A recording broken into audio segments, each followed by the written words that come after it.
అధిష్టానం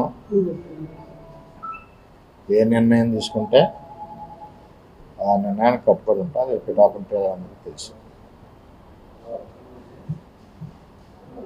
నిర్ణయం పార్టీకి నిలబడాలన్నారు, మనం నిలబడ్డాం.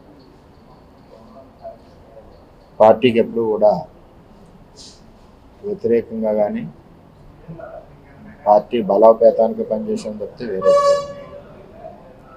రెండవది, మీరు అడిగిన ప్రశ్నకి నేను ఆల్రెడీ మొన్న లోకేష్ గారిని కలిశాను, లోకేష్ గారితో డిస్కస్ చేశాను.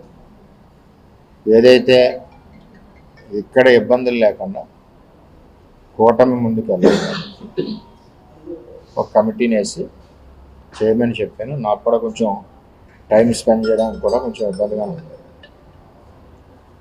చేయండి, నేను కూడా ఒక్కడిని కూడా చేయలేకపోతున్నానని చెప్పడం జరిగింది. దాని ప్రకారమే ఈరోజు ఆ ప్రకటన వచ్చింది. పార్టీ నాతో సంప్రదించిన తర్వాతే లోకేష్ గారు ఆ ప్రకటన వచ్చే ముందు కూడా నాకు కల్లాశ్వని గారు, నారాయణ గారు ఫోన్ చేసి చెప్పారు.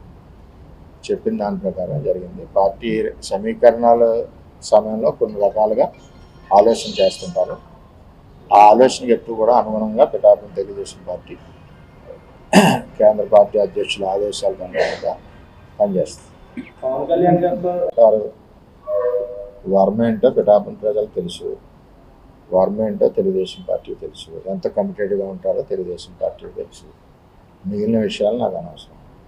ఎందుకంటే పార్టీ నాతో సంప్రదించింది. మొన్న నేను లోకేష్ గారి దగ్గర కూడా వెళ్ళాను. ప్రెస్కి ఫోటో కూడా వచ్చింది. నేను మా అబ్బాయి అందరం కూడా వెళ్ళాం. ఫోటో కూడా ప్రెస్కి వచ్చింది. అది పార్టీలో ఉన్న తెలుగుదేశం పార్టీ వాళ్ళని వేస్తారు కదా, బయట వాళ్ళు లేరు కదా.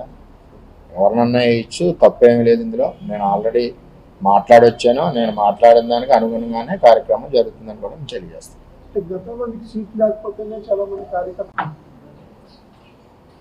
సీటు రాకపోవడం అన్నది కూటమిలో ఎవరికొవరికి నష్టం జరుగుతుంది. 20-30 సీట్లలో నష్టం ఎక్కడ జరిగినా అక్కడ ఉన్న పార్టీకి సపోర్ట్ చేయాలి, బలాయించాలి, పార్టీకి సపోర్ట్ చేసుకుని వెళ్ళాలి. ఎందుకంటే కూటమి జగన్మోహన్ రెడ్డి రాకూడదని ఆలోచనతో పనిచేసినప్పుడు కూటమి గెలుపు కోసం ఎవరొకరు త్యాగం చేయాలి, తప్పదు. ఓకే,